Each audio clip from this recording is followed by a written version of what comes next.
Hi, everybody, and welcome to the Dr. Psych Mom Show. Today, I'm going to talk about when you're scared of your wife's mood. And this is something I talk to a lot of guys about. And obviously, I don't say this all the time, but if you ever want to be my client, if you ever think, oh, I would really get along with Dr. Psych Mom, I cannot take everybody, but you can email me at samantha@drpsychmom.com. I do have I don't really have a couple openings, but I tend to put in openings when somebody's a good fit. Or you can work with any of the people at my practice at bestlifebehavioralhealth.com. That's why I have all those people, because not everybody can work with me. But anyway, so when you're scared of your wife's mood. So I have a whole post about this. I have two posts about this, actually. One is called Stop Caring So Much What Your Wife Thinks. And guys email me about this and say how transformative it was for them. And also, yes, you could have a life outside of work for guys that think that they can't because, again, they're too upset, thinking that their wife might potentially be angry, annoyed, irritated, anything with them. So how do you get a guy? Well, first of all, what does this look like? This looks like a guy who's walking on eggshells around his wife. He thinks that her mood is unchangeable, that he has no ability to make her mood better ever. He knows he can make it worse, but ironically, he never thinks that if he could make it worse, then he could make it better. And I'll obviously expand on that in a bit.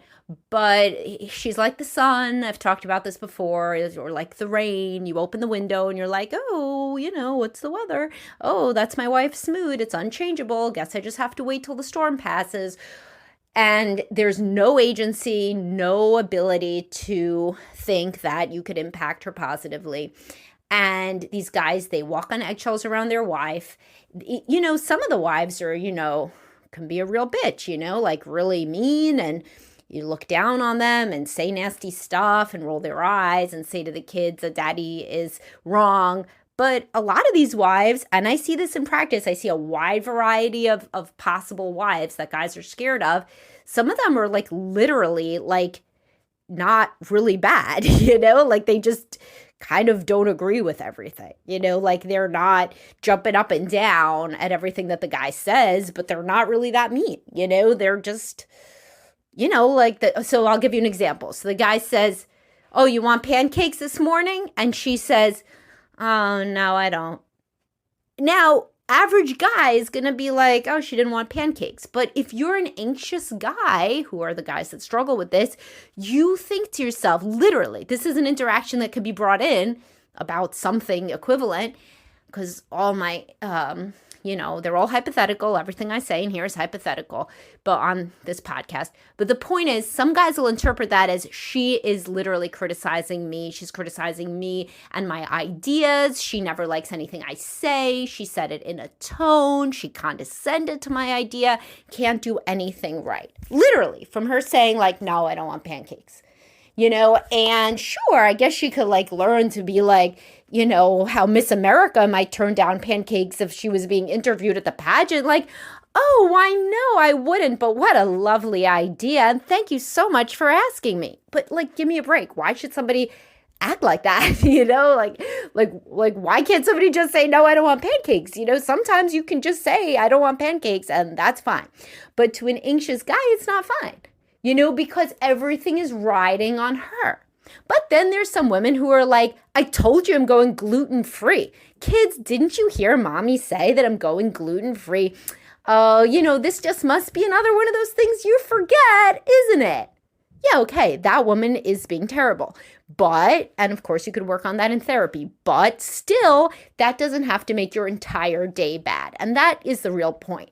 Some men, if their wife says something rude, or something they think of as rude, or she's literally in a bad mood, literally she just has a resting bitch face, or she is even just neutral faced, they get anxious. And why? You know why, because you're an avid Dr. Psych Mom listener. Why would you get anxious when a woman is potentially upset?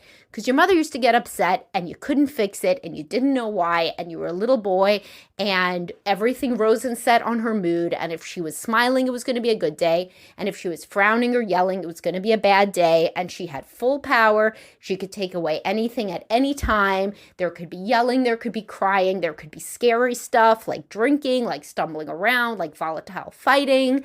And if you grew up like that under a woman's thumb who, through no fault of her own, had bad emotional regulation and was really kind of tapped out and did not have the bandwidth or the learning or education about children to be a good and healthy parent, well, then it's going to be incredibly triggering when your wife has a mood, is in any sort of a mood that isn't happy. And ironically, it will also make you anxious when she's happy. Why? Because she could stop being happy.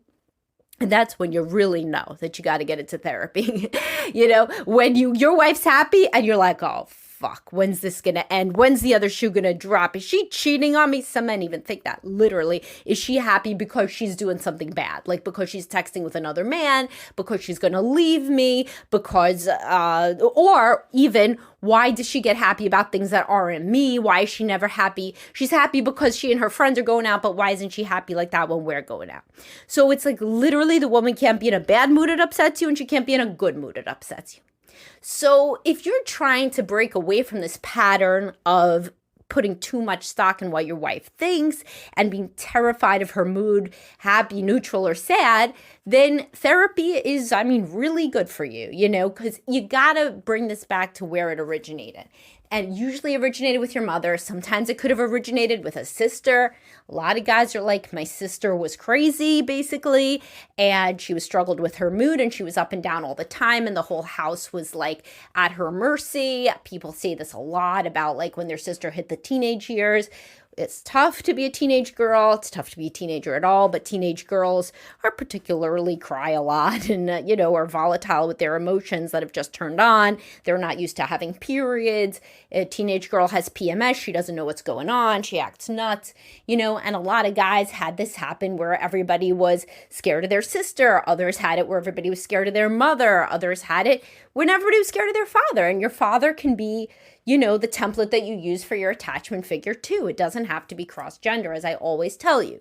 But it's cleaner, for example, for this example, if it's the same gender, if it's your mother. And you know what? More often, if a guy had trouble with his mother, then he has trouble with his wife. But frequently, it's with the father too. Just not as common.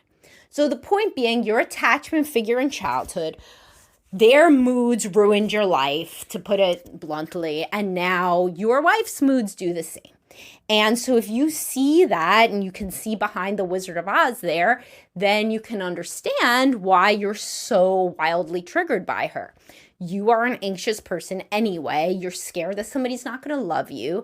You have preoccupied or anxious attachment from childhood, having an attachment figure, and you can go back to my attachment styles podcast, which is one of the paid ones.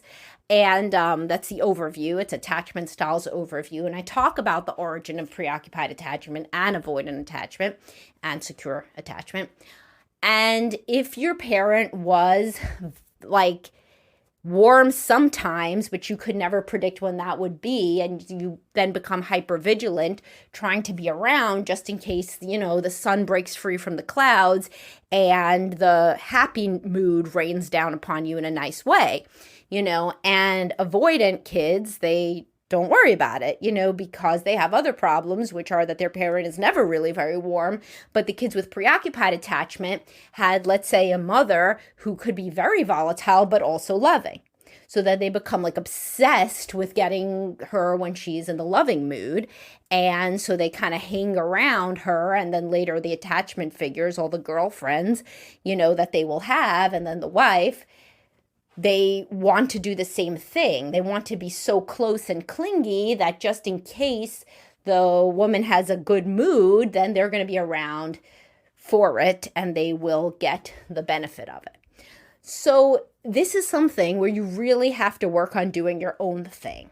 You have to work on living in accordance with your values, being the husband, Forget about husband. Don't even focus on husband. The father and the man that you want to be outside of whatever she does. If you want to make pancakes, for example, going back to the original example, and she doesn't want pancakes, but the kids were like, oh, yay, daddy, make pancakes. You know that some guys still won't make the pancakes because she doesn't want them? Fuck that, make your pancakes. They were all excited for your pancakes. She wants to eat cereal, good. Say, all right, I'll pour you cereal, or she could pour herself cereal too. She's not incapacitated. So if you are a man who woke up with a desire to make pancakes and that's something that you're good at, and the kids wanted pancakes, then make your pancakes. And you can use this and generalize this example to everything. Because you know what might happen? Here's what happened. A few things could happen. One, you're going to tell me no way. But it's real. She could want the pancakes. Oh, I hope you were sitting down so you didn't fall over in shock. But she could want the pancakes because you know what happened? She's a person and her mood can change. And when she smells the pancakes, she could want the pancakes. And wouldn't that be an informative, instructional experience for you, learning that you could change something she wants? Happens all the time because she's a person. She's not just, a Rorschach test for how you feel about your parents, even though, of course, she's also that, as I just explained. So she could decide she wants pancakes. Also, she could pour herself some cereal and start smiling because you're a good dad interacting with the kids making the pancakes. Or she could just be in a bad mood because she's in her luteal phase and she could sit on her phone and text with her friends. And then you had a good breakfast with the kids, assuming that you're not obsessively asking her, are you okay? Are you okay? Are you mad at me for making pancakes? Are you okay? Are you okay? Right? Don't do that. So all those things could happen. And then in minuscule chance, but still a chance that some guys will say happens, later she'll say, I'm very upset with you for making pancakes. You know that I'm gluten-free. And you and the children seem to have had a lovely breakfast experience. But, I think you're a bit insensitive to the fact that I had told you that I was gluten-free. In which case you say, oh, I'm sorry. I forgot you said you're gluten-free. The kids did like the pancakes. But, next time, you know what? I'm going to get you some gluten-free pancake mix. And then it'll be fine. And I do apologize that you were hurt. I should have remembered you were gluten-free. With confident momentum, you apologize, and it's done. Truly.